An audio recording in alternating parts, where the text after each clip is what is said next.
Hey guys, it's Stafford again. Just want to share another law from the 48 Laws of Power, the ninth law, which is actually win through your actions, not through argument. And this is real important because a lot of times people will argue down every single last point, whether they're right or wrong, and just waste a lot of time and just turn the people off. You're never, if you get an argument with somebody, it's very hard at that point to win them over to see what your point of view is or to see whatever it is that you're trying to explain to them. They're not going to understand it because they're going to be upset with you because you're arguing. In the book 48 Laws of Power by Robert Greene, one example they give of that law of power is there was a guy, a king, who wanted a battering ram. And so he sent to his men, some of his soldiers, to the battering ram guy, an engineer, to go get a battering ram. And he wanted a big one because he wanted to tear down this wall. So he goes and sends his soldiers to acquire the battering ram for him. So the soldiers go, and the engineer says, you know what, he doesn't need that big one because the smaller one can get more force and it can therefore cause more damage and destroy the wall quicker. And the guys are like, well, we know our boss, our dictator, our leader, he's going to want the big one because the big one makes a bigger impact. That's just his thing. He likes big things. So we want this one. And the engineer is like, well, if you get the bigger one, then you're not going to have this power and this strength and this and that. But the smaller one will be easier to carry and transport and do this and do that. And they're like, no, our boss wants the big one. That's what we want, so just give us that one. So eventually the engineer says, okay, I'll do it. So they get him to agree and say that he'll do that. And so they buy, they get it. An engineer, had agreed to give them the bigger one like they asked for. Well, after they leave and the engineer is about to package it up and everything, he's like, you know what? He really needs the smaller one. So that's what I'm going to give him. So he packages up the smaller ones, ships it over to the leader. Leader opens up the thing once he gets in and is like, who the heck did this? Who gave me this one? Because you know what I asked for, and this was not what I asked for. And so his men were like, well, the engineer told us that he was going to give us the big one, and then he tried to argue with us about the smaller one, but in the end he said he's going to give us the big one. So I don't know why the small one's here. So the leader was like, okay, well, send for the engineer. So he sends for the engineer, and the engineer is like, yeah, I sent you the smaller one because I thought that the mechanics of this and the physics of that, and this would work better for you, and you'd have more success. And the leader listened to him, listened to everything he had to say, and then he had him stripped butt naked, okay? And then he was beat to death, okay? That's what arguing would get you, because the man asked for a specific thing. Okay, at the point where he told you exactly what he wanted, you should have just given it to him. So that's arguing in its worst form right there. Don't be that guy, because nobody wants to get stripped down naked and beat down to death.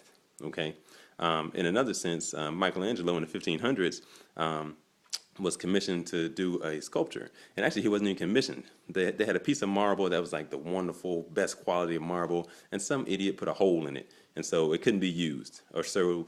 It was thought that it couldn't be used. So actually the guy who had the marble had put it to the side and was not going to use it. But it was a great piece of marble, like quality piece.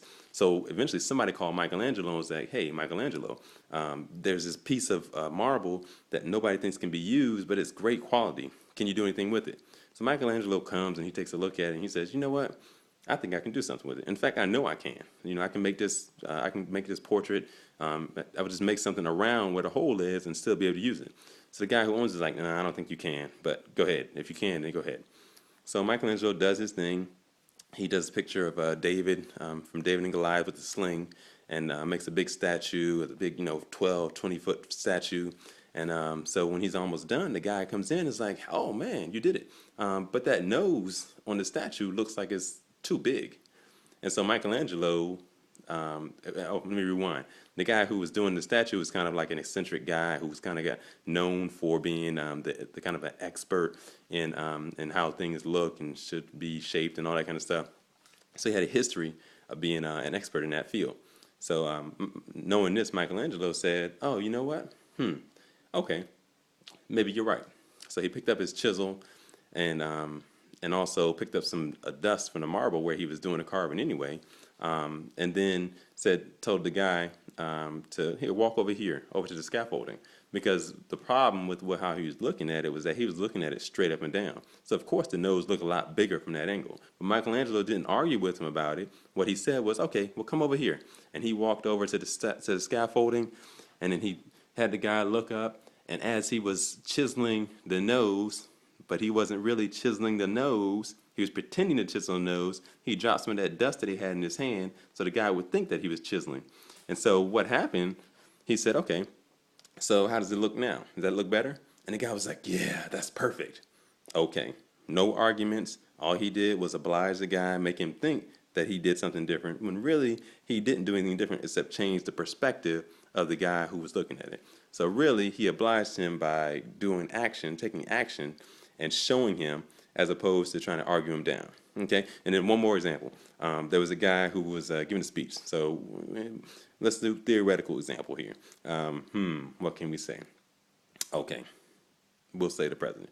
Well, no, that's not a good example. So the example in the book was there was a guy who worked for this powerful guy, and he was telling how how they could kind of change his mind about something, but it was very difficult to do, so he was unable to do it. So somebody yelled up in the audience, "You worked with him for 10 years. You should have been able to change his mind."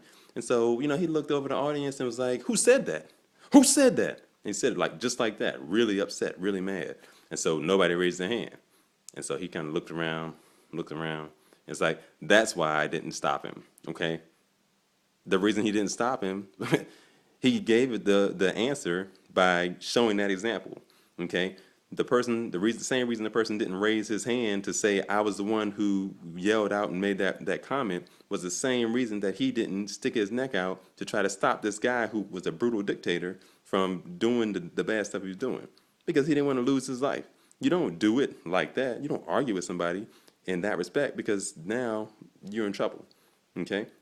And then the last nugget, the only time you really should argue, or that you should have a need to argue, is if you're trying to prove a point. If you're wrong already and you're trying to prove a point to distract the person that you're up against. Okay, there was a guy who was selling counterfeit money machines, and he had the machines he was selling for $10,000 a pop. He was going from town to town selling them. He was making that money, but he knew they didn't work. So most of the time when people got swindled, they were like, "Oh, you know what? I lost money, so I'm just out of it." But one guy in particular was like, "No, you're not gonna get me." So he found the guy, went to the hotel room, knocked on the door. The man opened the door. He had a gun to his face. He's like, "Yo, you just sold me this bad machine that doesn't work, and you knew it didn't work." And so he was like, "What? What are you talking about?" He was like, "You sold me the machine. You know what I'm talking about." And he was like, "I sold you the machine, but maybe you didn't read the instructions right, or maybe you did something wrong. Are you sure you did everything right you're supposed to do?" "Yeah, I did everything right. You know that machine didn't work." So he starts arguing with him.